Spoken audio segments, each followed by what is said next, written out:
1981. All right, man. I'm going to cross the narrow beam.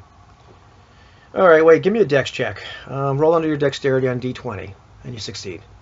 Wait a minute, dude. Lothar just did something just like that, like a half hour ago, and you just let him cross that other beam. Yeah, but this is harder. You know, it's a thinner plank. It's slick, so you need to make a roll. Man, this is like total BS. This is like DM Fiat.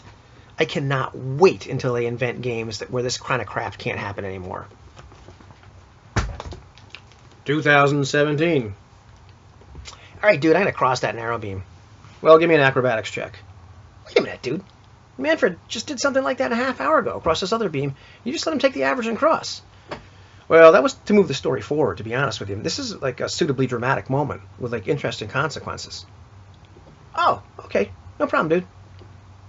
That's very tongue-in-cheek.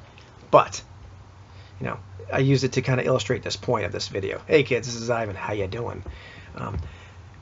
Here's my thesis I want to talk about. We still make judgment calls. In many cases, they're not all that different than the calls we used to make. They're just framed differently. I don't think this is a bad thing. It just helps to be aware of it. And more importantly, to be aware of the rationale for making these judgment calls, the rationale of like when to say yes, when to take the average, or something like it, because I can talk about Ubiquity in this video as my example of a skills-based game, because that's the one I'm learning how to run. But pretty much, you know, the skills-based games tend to be relatively similar, and so other games use something like taking the average, like take 10 or whatever. And also, like, you know, the rationale for like when to actually roll dice. I gave an example in the video I made prior to this about not calling for a roll in like OSR games, whether it's something like BX or Lamentations of the Flame Princess now, until something like sounds hard. And that's kind of the algorithm I've used for years. And I've been given the same advice for running a game like Ubiquity. Wait till it makes you scratch your head, says, gee, that sounds kind of hard, and then ask for a roll. It's funny, though. There's so much nuance in terms of how to run the game or run a particular game that just never makes it into the rules. And unfortunately, we still rely on like oral tradition to a large extent in this hobby, where the rules say something, but then you have to talk to somebody that's done it and say, okay, well, let me tell you how it works a little better, or this is what seems to work and this is why. This is why a game like Circle of Hands is so cool. I'm not a huge fan of Ron Edwards' really familiar tone in the book, and like when he's explaining things, but that's just like a little nuance. It's funny for a guy that has a familiar tone in his videos to be, quibbling about that. But anyhow, just run with this. It doesn't matter what. There's great things, in that game, and it doesn't matter like what the mechanics of that particular game are. My real point here is Ron goes to great lengths to explain exactly how you're supposed to play that game, what you should do, what you shouldn't do as you're running it, and why. What are the effects of running it the correct way, the way he intended it to be run, and what are the effects going to be if you screw up and run it a different way. And so more games should be like that. That'd be a little bit more prescriptive. Give you a rationale for like why you're going to do it this particular way. What are the effects going to be? And and I understand like we all like to be able to do things our own way, and certainly there's in various games you can play this game. It even says there's a few different ways you can play in terms of like how to use style points or whatnot.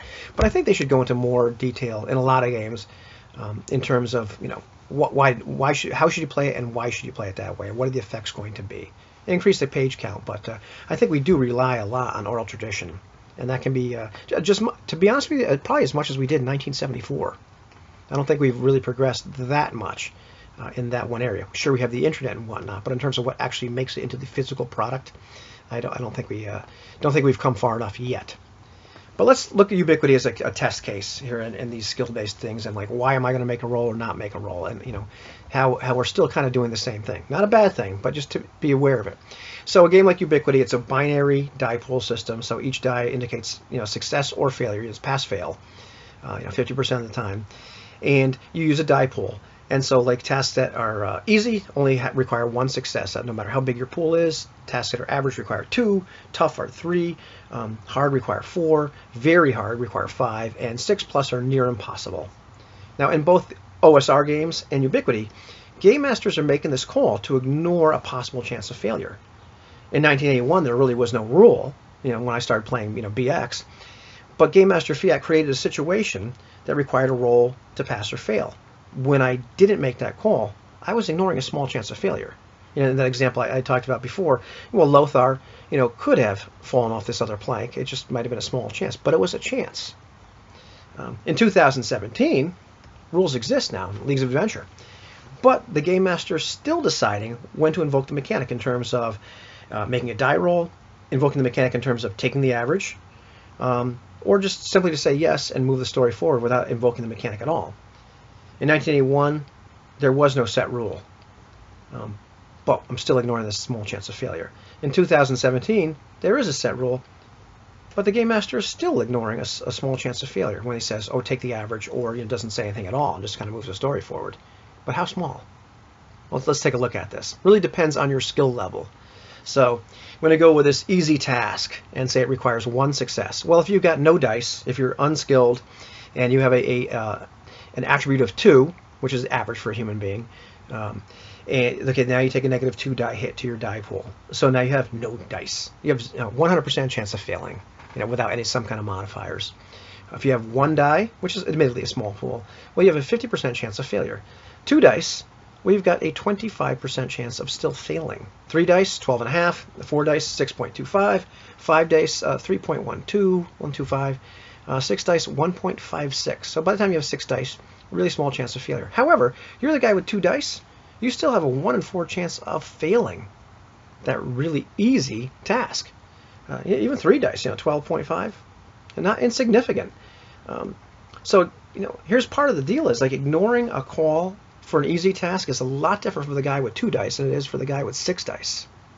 And if we're just deciding we're not even going to make a roll, or just going to take the average or whatever, it's a little different. So the question is, and there's no correct answer, but it's a question to kind of ask yourself and be aware of, is what level of probable failure are we willing to ignore and just calling it not suitable for notice, and why? It's kind of a question I think you have to answer for yourself, or at least think about when you're running a game like this and you have those either OSR or something more prescriptive like a skills-based game like Ubiquity. Ask yourself, well, why am I willing to ignore this small chance of failure? Bank Barcomo actually made a great response video to my original video on learning skills-based games. Just made it today, so I'm going to link that below.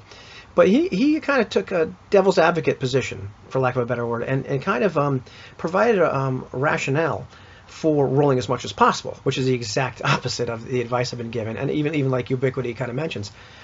But his rationale, has some merit to it. The idea that this introduces the possibility for exceptional successes and failures. Ask what are the consequences of failure going to be? And of course, many skills-based games, probably all of them really, have these grades of success or failure, these degrees of success or failure, and you don't get to experience that if you don't roll dice, even if your chance of failure is rather small. It still exists. And Ubiquity supports this to an extent. I mean, they have degrees of success or failure built into this, and they're really up to narration, but they do exist in the game.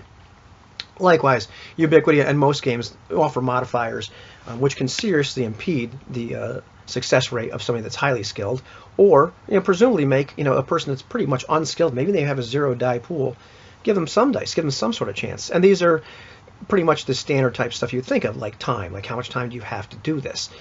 What are the circumstances? Do you have good equipment? Do you have help?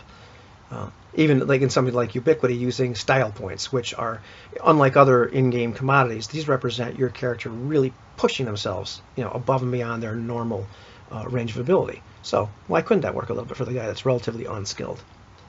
Now here's one thing that I was watching a few old videos by Null Inquisitor, and this is a quote which he attributes to Mark Twain, which is correct, but I'm going to attribute to him because I heard it from him first. I don't remember the last time I heard Mark Twain say this. I'm sure I probably read it someplace. Truth does not have to be consistent, but fiction does.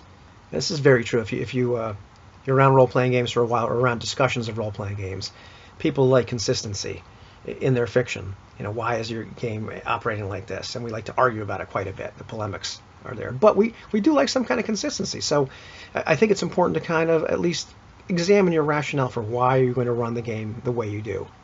Now, depending on the skills in question, here's another great question: are they dual nature? Are some of them dual nature?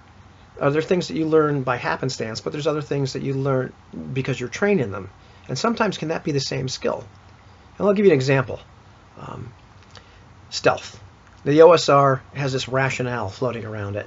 The rationale for thief skills, because if you want to hear some old grognards argue about anything, watch some discussions about thief skills, because when the introduction of the thief, some people were not happy, because all of a sudden these people that used to be able to be stealthy, well, now nobody was stealthy except this guy, and he wasn't, in the beginning he wasn't all that good at being stealthy, period. And so one of the rationales is, well, these are almost like preternatural abilities. This moving silently and hide in shadows. This guy is really moving incredibly silently and just, hiding almost in plain sight. He's in the shadows, but somebody should be able to notice him. But this guy is that good. So is there some truth to this? There's stealth and there's stealth. Well, everybody's tried to sneak into the cookie jar. And, I dare say I was successful quite a bit when I was a kid, or my parents chose to ignore it. I'm liking to think that I was a little stealthy. But then again, there's these highly trained individuals that are capable of extreme stealth. Is that what the stealth skill really means? Is that extreme stealth? But maybe it is. But shouldn't we roll for a possibility of failure anyhow in both those cases? Likewise, are there some sneaky things that everybody ought to be able to at least try to do, even without the stealth skill? And you could make, say, the same cases for things like search, okay, there's searching for incredibly well hidden things, and then just searching around a room, and I can find stuff all around here, and given an hour, most people could find most of the stuff in my room. Does this mean a person that doesn't have the search skill is just blind? So, and of course, there's those skills that they're specialized, they're outside, or they're outside the cultural expectations. Like, say, maybe you live in New York City, you're not, like Bank Marcomo said, you're probably not going to learn to drive a car in many cases. There's you don't have to have a cultural expectation for that, or not too many people are going to be brain surgeons, because that's a very highly trained skill. And I love one of the things he said in there in his video. He talked about Bankmark talked about the good rationalization for having skills at rank 0, and sometimes you're just not very good at them at all. But there's this other thing where you can be amazingly incompetent in an area to a stellar degree. I just love that quote. I'm not sure how much this has to do with this video, but I just thought that was amazing. So, at the end of the day, though, we still make judgment calls, just like I did in 1981, and I still do when I play something like Lamentations of the Flame Princess and run it. We still make judgment calls today in games like this in terms of when to invoke skill rolls. It's just important to know why you're making that judgment call, and what effect is that really going to have on play. Is this going to be something you can live with, or are you ignoring a certain chance of failure, and are you willing to just kind of do that in order to move the story forward? Is it okay for Manfred to get away with something that Lothar wasn't okay for Lothar to get away with? Does it matter? Is it a different game, different year? I'd like to hear your thoughts on this.